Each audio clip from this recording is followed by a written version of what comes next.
Let's start. So in previous class, we have seen error in measurement, right? Now, next is error in calculation. So error in calculations.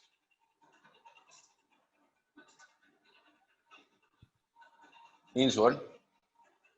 If the quantities which you have measured have some error, so naturally calculations performed on them will also have error.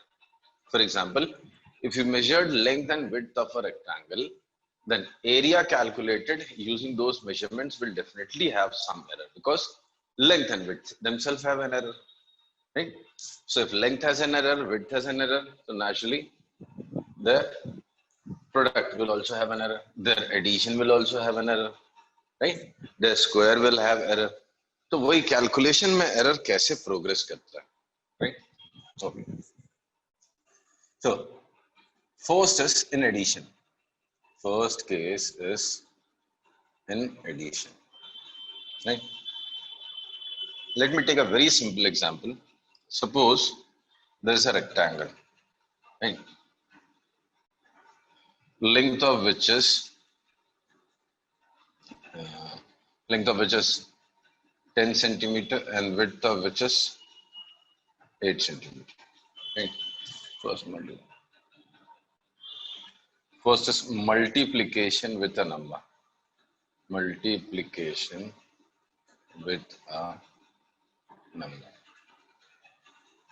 So a practical question is there. This is first case.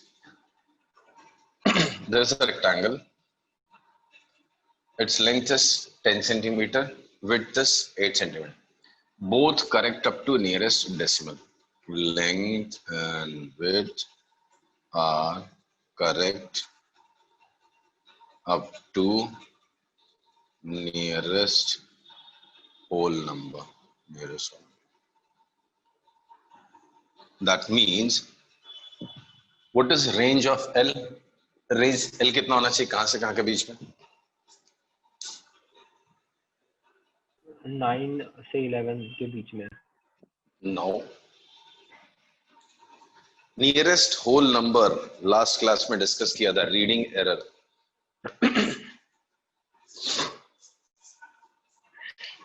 Lower bound, upper bound 9.5 9.5 से लेके 10.5 तक होना चाहिए.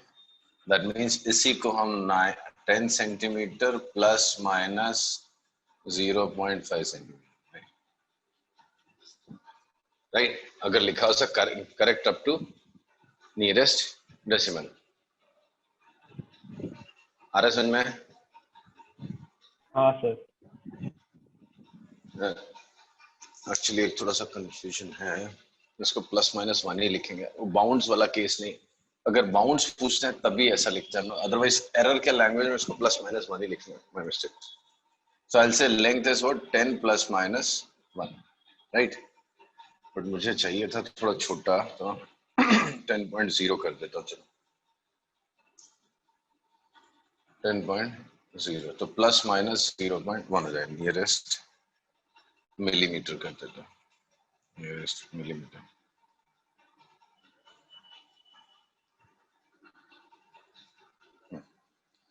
तो nearest millimetre तो 10.1 था और इसको 8.1 कर देता हूँ. 8.0 सेंटीमीटर कर देता हूँ. तो लेंथ हो गया 10.0 प्लस माइनस 0.1. विड्थ कितना हो गया? 8.0 प्लस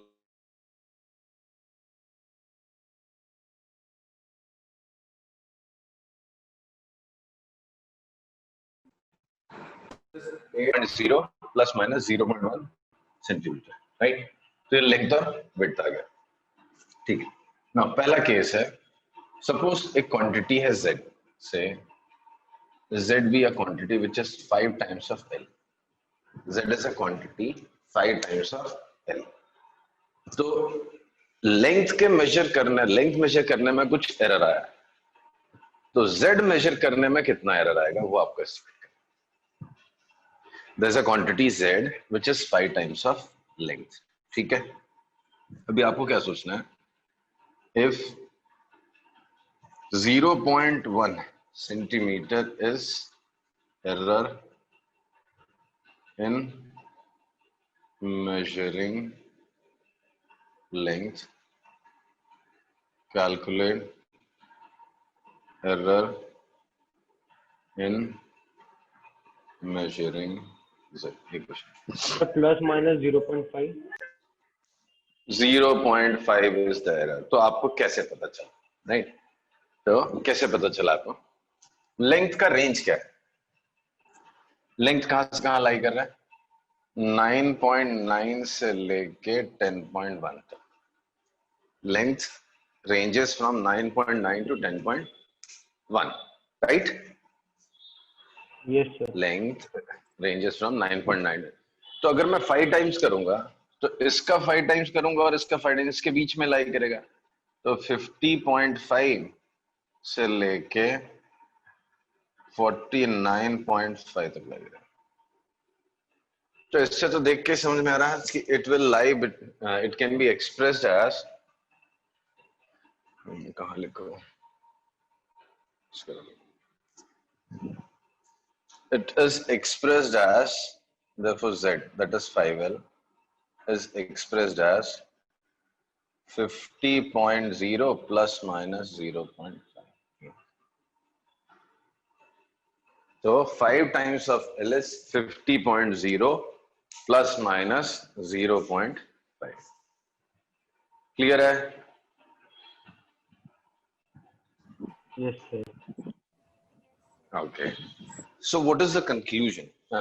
तो जो conclusion लिखूंगा मैं कुछ ऐसा लिखूंगा, ऐसा conclusion है। जो what you have to remember, like you have to remember like this: if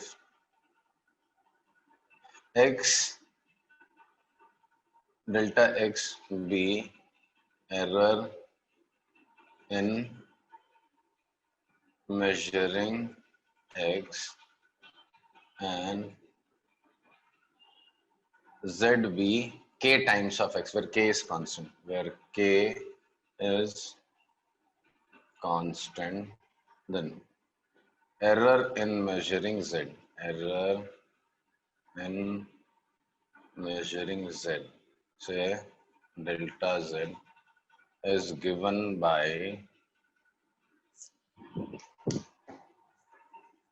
ये फाइनल स्टेटमेंट है, आपको मतलब समझा दिया मैंने, अभी आपको ये स्टेटमेंट समझ, is given by delta z equals to k times delta x। अगर z खुद क्या है? k times of x है, right? If z is k times of x, then delta z is what? k times delta x। Clear है? Length measure करने में error था 0.1, तो 5 टाइम्स ऑफ लेंथ में एरर होगा 0.5, 0.1 into 5। ओके, समझा? Okay. Relative error in z क्या होगा? By definition relative error in z is what? Delta z by z।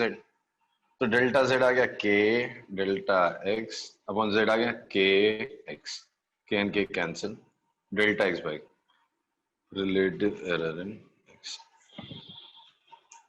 The relative error in z is same as relative error in x।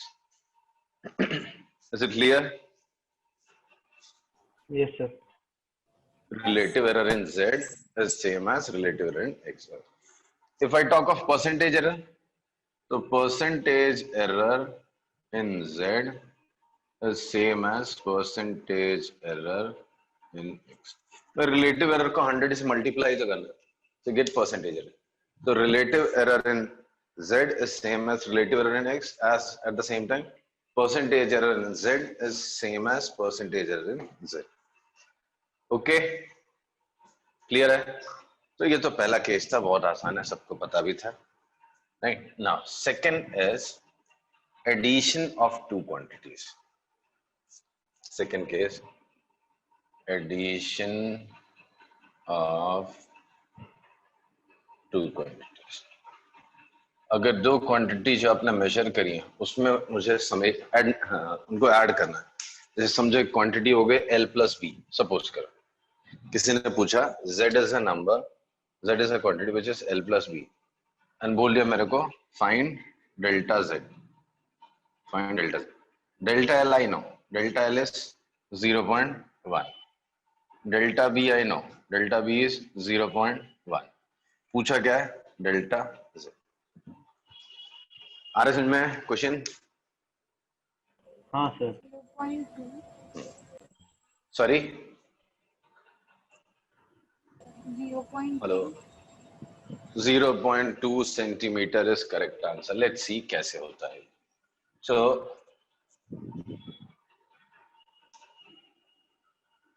Length का range क्या है? Length is from 9.9 to 10.1। Width क्या है? 7.9 to 8. If someone says what is sum, ये कहां से कहां लाई करेगा? L plus B will lie between which two number? मैंने सोचा इसका स्मॉलेस्ट वैल्यू तब होगा जब लेंथ और विड्थ दोनों का स्मॉलेस्ट होगा। तो 17.8 से लेके 18.2 तक। देख के मुझे समझ में आ गया L plus B will lie between 17.8 to 18.2. No? हाँ sir. So, so L plus B can be written as 18.0 plus minus 0. 18 से ये 0.2 कम है, वो 18 से 0.2 ज्यादा। So 18.0 plus minus 0.2. Clear?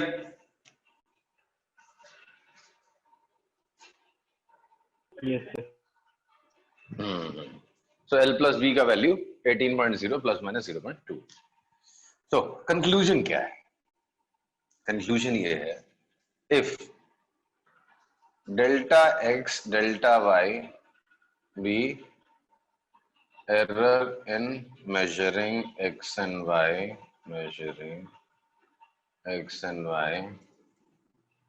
also z is x plus y, then delta z is equal to delta x plus delta y. So कहानी क्या है? Delta z is equal to delta x plus delta y. Clear है? Hello. Yes sir, clear है। So delta z की value होगी delta x plus delta y। तो ये conclusion है जो आपको याद रखना है। So if z is x plus y, ठीक, तो डेल्टा z क्या आएगा? Delta x plus delta y। ना इसमें रिलेटिव एरर कुछ लिख सकते हैं? नहीं, कुछ खास फॉर्मूला ऐसे कुछ बनता नहीं। रिलेटिव एरर पूछा तो I will calculate this separately, then delta z by z करूंगा। परसेंटेज एरर पूछा तो delta z by z into 100 करूंगा। Okay, clear? हाँ सर। सब्ट्रैक्शन, थर्ड केस है सब्ट्रैक्शन। अगर मुझे डिफरेंस निकालना हो तो सब्ट्रैक्शन ऑफ टू, नहीं, अगर सब्ट्रैक्शन होगा तो क्या? सब्ट्रैक्शन में अगर मुझे कोई पूछा था L माइनस बी कितना होगा, तो बोलते डेल्टा z निकालना है आपको। डेल्टा L माइनस डेल्टा, मतलब डेल्टा L है, डेल्टा B है, डेल्टा z आपको निकालना। मैं कैसे सोचता था? लेंथ है 9.9 से 10.1 के बीच में, विड्थ है इतना, मुझे निकालना है L माइनस बी।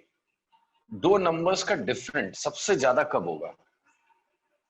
दो नंबर्स का डिफरेंस सबसे ज्यादा कब होगा? जब एक नंबर का अपर बाउंड लेंगे और दूसरे नंबर का लोअर बाउंड। एक नंबर पॉजिटिव होगा।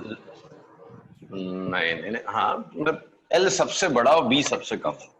हाँ सबसे बड़ा L का वैल्यू 10.1 और सबसे छोटी वैल्यू है उसकी 7. राइट सर, ये तो सबसे 10.1 माइनस 7.9, इसकी वैल्यू सबसे छोटी कब होगी? जब L छोटा हो और B बड़ा। इस हिसाब से अगर देखोगे आप तो ये कितना हो गया? 1.8, 2.2, तो ये कुछ ऐसा बन गया 2.0 प्लस माइनस 0.2। नहीं, एरर फिर ऐड हो गए, एब्सोल्यूट एरर x और y के ऐड हो जाते हैं। तो इवन इन सब्ट्रैक्शन में भी ये ऐड हो जाता है। Is it clear? Yes, sir. Yes, sir. So conclusion क्या है? If delta x and delta y we error in measuring x and y and also z is x minus y, then delta z is delta x plus delta y.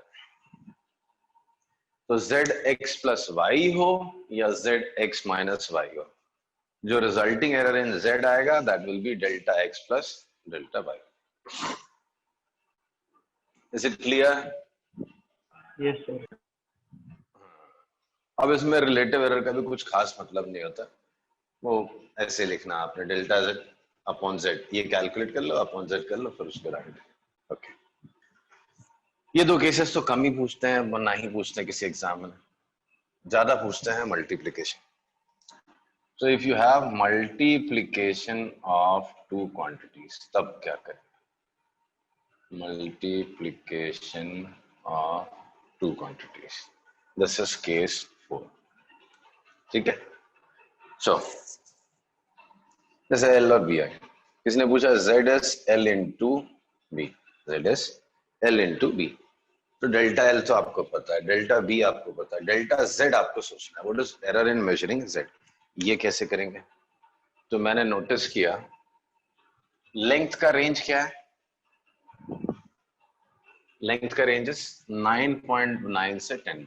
Width कहां से कहां लाई कर सकता? 7.9 से 8.9. तो L into B कहां से कहां तक लाई करेगा?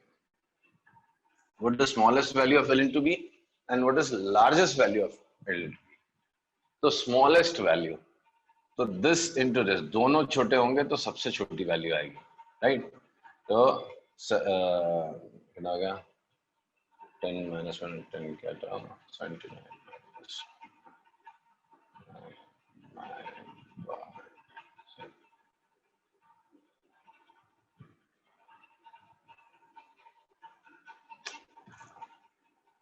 79 minus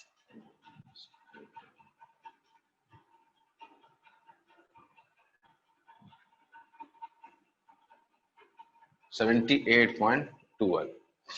Then this one 81.81. Right? अगर ये डेसिमल को मैं नेग्लेक्ट कर दूं तो लेट अस राइट 78.2, राइट, से लेके 81.8, which I can say is L into B is equal to 80.0 plus minus 0. तो मैंने लिखा 80 plus minus 0, sorry 80 plus minus 1.8. अब ये 1.8 आया कहां से? From where do we get this 1.8? आ रहा क्वेश्चन समझ में कि ये 1.8 कहां से आया? पिछले बार तो देख के समझ में आ गया था, इसका और इसका ऐड हो रहा है. इस बार ऐड हो रहा है क्या? इस बार डेल्टा एल इंटू डेल्टा नहीं ऐड हो रहा है. मल्टीप्लाई हो रहा है क्या? मल्टीप्लाई हो रहा है क्या? नहीं हो रहा ना. नहीं सर, नहीं हो रहा. तो हाँ, तो सवाल ये है कि if delta x and delta y be error in measuring x and y, also x z is x into y, z is x into y, then delta z is what? Then delta z is what? तो delta z क्या आएगा? चलो देखते हैं क्या आएगा. ये derivation भी स्कूल टीचर्स पूछ लेते हैं एग्जाम में. क्या होता है? z is x into y, right? x की वैल्यू बदल गई, x की वैल्यू हो गई x plus delta x, y की वैल्यू हो गई y plus delta y. Plus minus डाल दो चाहे तो, ऊपर भी हो सकता है नीचे भी हो सकता है. ये z plus minus delta z हो गया. ठीक है, अरे बात समझ में? हाँ सर.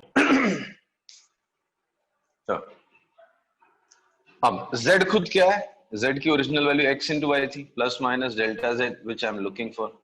ब्रैकेट ओपन किया, x into Y plus minus x into delta Y plus minus y into delta x plus plus plus minus delta x delta y. ठीक है, X Y cut, X Y X Y gets cancelled, right? now x into delta y or y into delta x, right? now इन दोनों values के comparison में delta x into delta y is negligible. This value is negligible as compared to these ones. So इसको तो मैं drop ही कर दूंगा, right? So delta x, delta y, both of them are very small, so I can neglect them with respect to x delta y and y delta x. तो मेरे पास क्या बचा? Delta z is equal to delta x plus delta x delta y plus y delta x. This is delta y. So delta z is x delta y x, right? एक बार read करो, मैं समझाता हूँ.